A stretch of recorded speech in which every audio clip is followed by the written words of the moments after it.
Vencer Bolsonaro nas urnas foi um passo muito importante pra gente. Principalmente porque ele jogou com tudo. Aparelhou o Estado, nós tivemos casos da PRF parando ônibus, principalmente no Nordeste.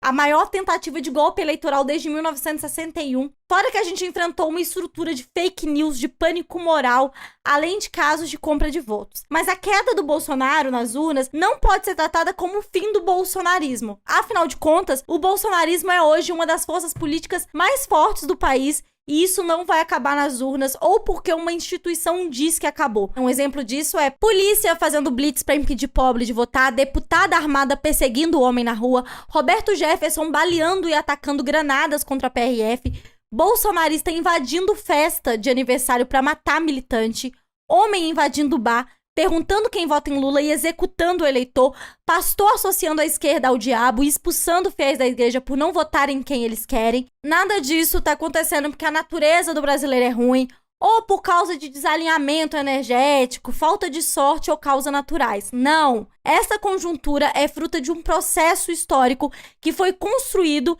e que não vai sumir em um passe de mágica só porque eles perderam as eleições. A parte boa disso tudo é que se algo é um processo, não é natural, é construído, significa que nós podemos combater e destruir.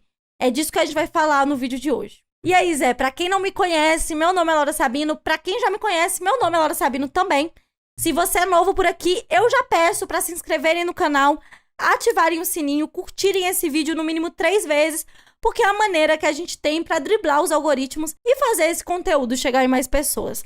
Lembrando que esse vídeo, assim como todos os vídeos desse canal, só é possível graças ao pessoal do Apoia-se. Dito isso, sem mais delongas, bora pro vídeo. Bom, gente, no começo desse balanço, né, eu comecei falando que o bolsonarismo, assim como qualquer movimento político, é um processo histórico que só existe por conta de uma série de fatores que, combinados, pavimentaram a estrada para ele. Por exemplo, o discurso que hoje chamamos de discurso bolsonarista já está sendo colocado no inconsciente coletivo das pessoas há muito tempo.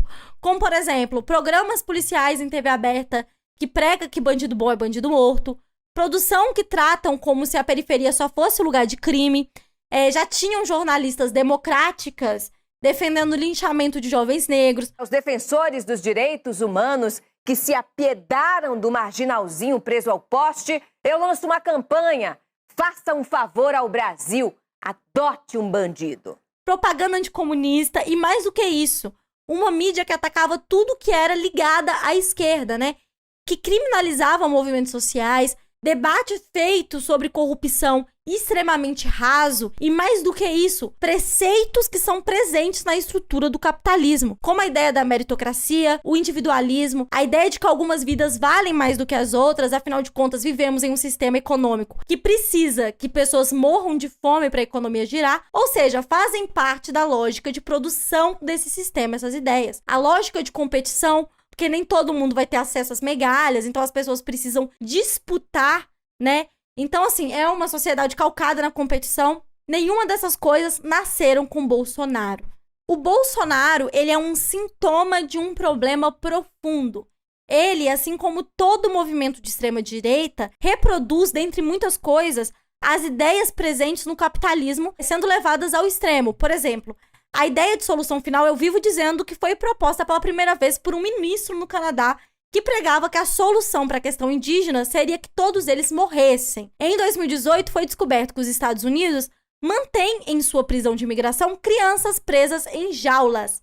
Eu tô falando de crianças afastadas dos pais, né?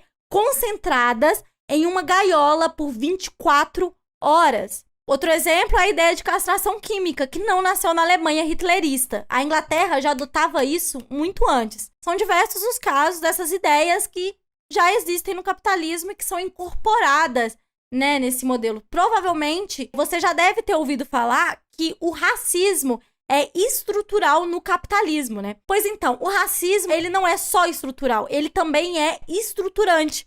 Porque o capitalismo, ele só existe hoje porque passou pelo período chamado de acumulação primitiva de capital, que é o colonialismo, que se baseava na exploração de povos europeus sobre outros povos e a escravização de pessoas negras e nativas. Então, são ideias que estão nos pilares desse sistema que a gente vive. que fazem parte do imaginário coletivo e da lógica de produção. É óbvio que existem períodos em que a economia está mais estabilizada e essas ideias passam a serem combatidas, onde os direitos são mais conquistados, né, onde os movimentos sociais crescem mais, como, por exemplo, o Brasil de 2002 até mais ou menos 2014. Acontece que quando rola uma crise econômica no capitalismo, a vida das pessoas piora, a fome, o desemprego, a mortalidade infantil sobem, e aí vocês estão ligados, né? Todo mundo fica procurando os culpados, e são nesses momentos que os discursos de extrema-direita e o discurso fascista costuma ganhar força, e seus líderes carismáticos também. Lembrando que em vários momentos históricos, esse discurso foi alavancado pela direita dita moderna, moderada, democrática, mas ainda que exista isso, é importante a gente diferenciar o seguinte: mesmo o fascismo e a extrema-direita como um todo sendo fruto da lógica capitalista, ele ainda é um fenômeno com práticas específicas e medidas próprias. Também é importante citar que as lideranças de extrema-direita não são como as lideranças comuns de direita, como a Tebet, o Serra, o Alckmin, o Aécio, o Fernando Henrique Cardoso. E aqui eu não tô falando diferença substancial de projeto, mas diferença substancial de mobilização popular e práticas. O fascismo, ele é um movimento de massas, ele é capaz de mobilizar as pessoas a ponto de irem para as ruas, mobilizar o amor, o ódio e principalmente o medo. O medo é o sentimento mais forte, porque historicamente as pessoas abrem mão de sua liberdade, de seus princípios por medo. Esse discurso de que a esquerda é o diabo, que a esquerda vai destruir as famílias, que vão desvirtuar os filhos das escolas, tudo isso é um instrumento poderoso, porque ele mobiliza o medo das pessoas. E quando as pessoas estão com medo, é fácil induzir que elas ajam de maneira irracional e que reflitam menos sobre as informações que chegam até elas. Os culpados pelas mazelas econômicas se tornam outro. A culpa é dos esquerdistas paternalistas. O problema é que agora os gays querem desvirtuar nossas criancinhas. A mulher que agora quer ter direito, né, e vai destruir a família. A culpa é dos árabes, dos judeus e por aí vai. O professor Alisson Mascavo, em seu livro Crítica do Fascismo, explica muito bem a importância da gente fazer essas diferenciações. Eu vou pedir até pro Guilherme colocar ele aqui na tela, o livro. O que a gente vive hoje no Brasil e no mundo é uma crise econômica no sistema e uma ascensão da extrema-direita e do fascismo. No nosso país, o Bolsonaro é, sem dúvidas, o rosto desse movimento, um catalisador, uma das pessoas que popularizaram essas ideias de maneira agressiva para a maior parte das pessoas. O Partido Liberal, pelo qual o Bolsonaro foi candidato, elegeu a maior bancada da Câmara dos Deputados, com uma bancada gigante no Senado, com governadores eleitos. E o mais preocupante, essas ideias avançam cada dia mais dentro dos setores estratégicos da sociedade, como igreja, movimento estudantil, movimento de bairro e ações populares. Esse é um vídeo para tratar a conjuntura com a seriedade que ela precisa ter e lembrar para vocês que não existe conjuntura pronta. Conjuntura é construída. Se em 2012 alguém me falasse que a Dilma seria vítima de um golpe, eu jamais acreditaria.